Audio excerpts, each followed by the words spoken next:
Hi అండి. ఎలా ఉన్నారు? బాగున్నారా?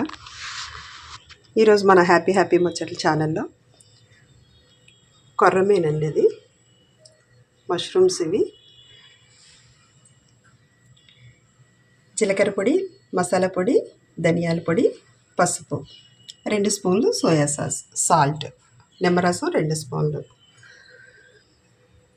అల్లం తరుగండి, వెల్లుల్లిపాయ తరుగు వేరు, అల్లం తరుగు వేరు, అదొక స్పూన్ ఇదొక స్పూన్ తీసుకున్నాను. అల్లం వెల్లుల్లిపాయ పేస్ట్, కరివేపాకు, కొత్తిమీర. ఇప్పుడు ఇదేంటంటే మనం చేయటానికి రెడీ అవుతున్నాం. కొర్రమీను మష్రూమ్ పొరుటండి. చూసేద్దామా? చాలా బాగుంటుందండి, టేస్ట్ అయితే సూపర్. నేనైతే ఇప్పుడు స్టవ్ వెలిగించుకుంటున్నాను.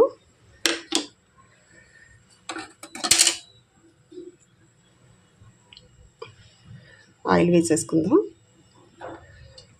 నేను ఒక 3 స్పూన్ల ఆయిల్ వేసుకున్నానండి ఇందులో కరెక్ట్గా.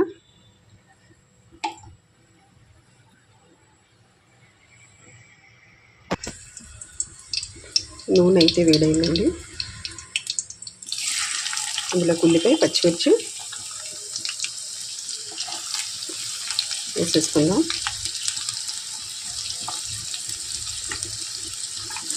ఇవి బాగా బ్రౌన్ కలర్ వచ్చేదాకా వేయించాలండి. మనం బిర్యానీలో వేసుకుంటాం చూడండి, అలా బ్రౌన్ కలర్ వచ్చేదాకా వేయించాలి.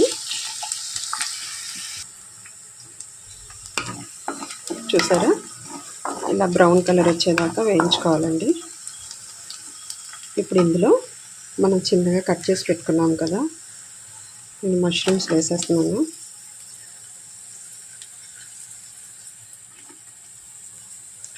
నేను ముందుగా కట్ చేసి పెట్టేసుకోవడం వల్ల కొంచెం కలరు ఇదైనాయండి.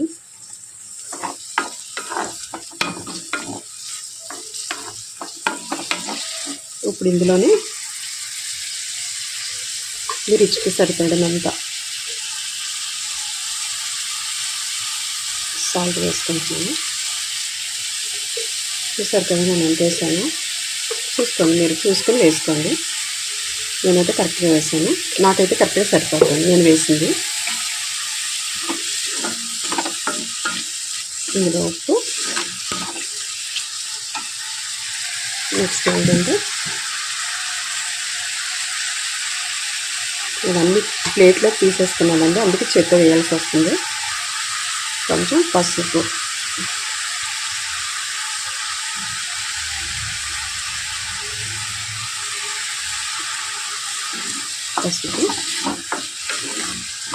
ఇప్పుడు ఇది కొంచెం మగ్గనిద్దామండి. కొంచెంసేపు ఒక 5 నిమిషాలు మగ్గనిద్దాము. చూసారు కదా, ఇవి వేగుతున్నాయి, మగ్గిపోయినాయండి. ఇప్పుడు ఇందులోకి మనం అల్లం తురుము పేస్ట్ కదండి, ఇది అల్లం తురుము, తర్వాత వెల్లుల్లిపాయ తురుము, కొంచెం అల్లం పేస్ట్ కూడా వేసుకున్నానండి. ఇందులో నేను ఇంకా కారం వేయట్లేదు, మీరు గమనించారో లేదో, నేను ఇంకా కారం వేయను. ఈ మసాలా, ఈ అల్లం ఘాటు, వెల్లుల్లిపాయ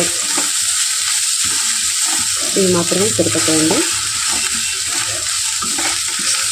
కాకపోతే ఇందులోకి ఏంటంటే పచ్చిమిరపకాయలు కొంచెం ఎక్కువ పోసుకోవాలి. నేను ఇందులోకి ఈ కప్పు కొర్రమీనుకి, ఈ కప్పు చూసారు కదా, ఈ కప్పు కొర్రమీనుకి ఆ మష్రూమ్స్కి 5 పచ్చిమిరపకాయలు తీసుకున్నానండి. 5 పచ్చిమిరపకాయలు తీసుకున్నాను. ఇప్పుడు ఇందులోకి మనం ఏం చేయాలంటే, నేను నీళ్ళు, వేడి నీళ్ళండి ఇవి, కాచిన నీళ్ళు ఇవి. నేను ఇప్పుడు ఇందులో కొంచెం తీసుకుంటున్నాను.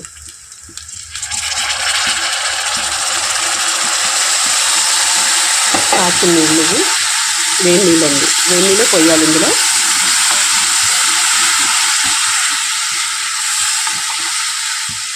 ఇప్పుడు కొంచెంసేపు ఇది మూత పెట్టేసుకుందాం మనం. ఇప్పుడు మష్రూమ్స్ ఎంతవరకు వచ్చాయో చూద్దామండి.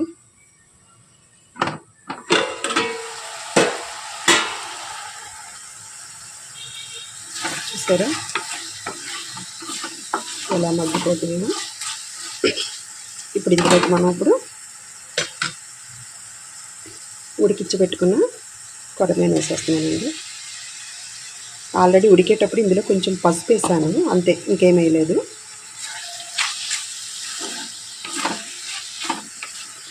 కొరమేను మష్రూమ్ పరుపు చాలా రకాలుగా చేసుకుంటాం, కానీ ఇలాంటి ఒకసారి ట్రై చేయండి, తప్పకుండా ట్రై చేయండి. ఇలాగా చాలా బాగుంటుంది. చూసారు కదా, అంటే కొరమేను దొరుకుద్దా అంటారేమో, ఇదైతే ముళ్ళు ఉండదు కదండి, పిల్లలు కూడా ఇష్టంగా తింటారు, బలం కూడా. ఇప్పుడు ఇందులోకి మనం ధనియాల పొడి, జీలకర్ర పొడి, మసాలా వేసేస్తున్నానండి నేను అన్నీ.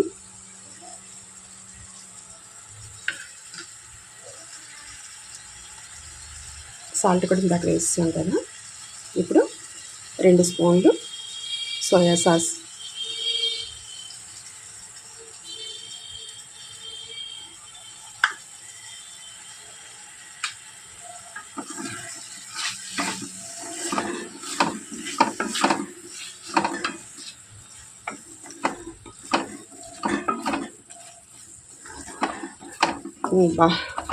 స్మెల్ అయితే అదిరిపోతుందండి.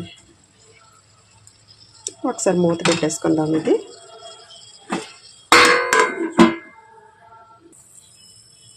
చూద్దామండి పొరట ఎంతవరకు వచ్చిందో. బబ్బబ్బబ్బా, ఏం స్మెల్ అండి. దీనికోసమే కదండి ఎక్కడ దాకా వెళ్తాము, హోటల్కి వెళ్తాము.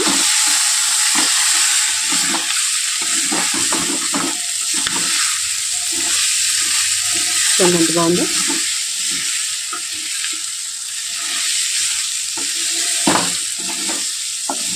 ఇది నేను ఒకళ్ళ దగ్గర నేర్చుకున్నానండి. ఆయన అన్ని స్పెషల్గా చేస్తుంటారు, కొత్తగా చేస్తుంటారు. చూడండి, నాకైతే ఉప్పు సరిపోయిందండి, కరెక్ట్గా సరిపోయింది. చూసారు కదా, కర్రీలాగా కాకుండా ఎలా ఉందో పొడిలాడుతూ.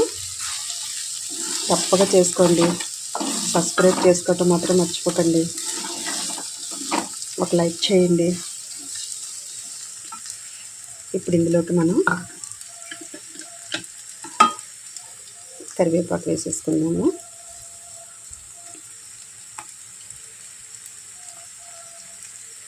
కరివేపాకు, కొత్తిమీర మనం ఆల్రెడీ తీసి పెట్టుకున్నాం కదా, ఒక 2 స్పూన్లు లెమన్ జ్యూస్ చెప్పాను కదా, అది కూడా వేసేసుకుందాం. ఇప్పుడు ఫైనల్లీ అన్నీ యాడ్ అయిపోయినాయండి అందులో, మీకు చూపించినవన్నీ చూసారు కదా.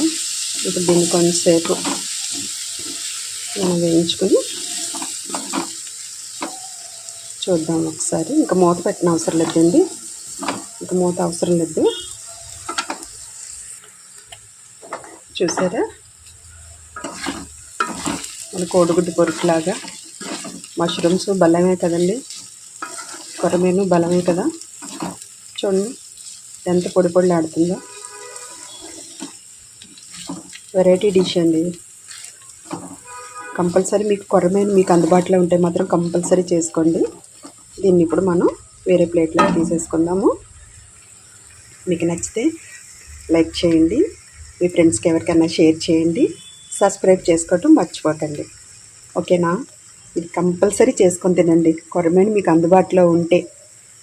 వేరే చేప అంటే బాగా ముళ్ళులు ఉంటాయండి, ప్రతి చేపకి ముళ్ళు ఉంటుంది. కొరమేనుకి వచ్చి సొర్ర చేప ఒకటి ముళ్ళు ఉండదు, కానీ సొర్ర చేప నీచు వాసన వస్తుందండి కొంచెం. ఇదైతే నీచు వాసన ఉండదు, అసలు చెయ్యి కూడా నీచు వాసన ఉండదండి, అంతలా ఉంటుంది అంత శుభ్రంగా చేసుకుంటే. ఓకేనా, తప్పకుండా ట్రై చేయండి. ఇది మనం వేరే ప్లేట్లోకి తీసేసుకుందాం. ఇప్పుడు చూసారా, కర్రీని మనం డిష్ అవుట్ చేసేసుకున్నాం. బాగుంది కదా, కంపల్సరీ ట్రై చేయండి. నచ్చితే లైక్ చేయటం మర్చిపోవద్దు. Thank you.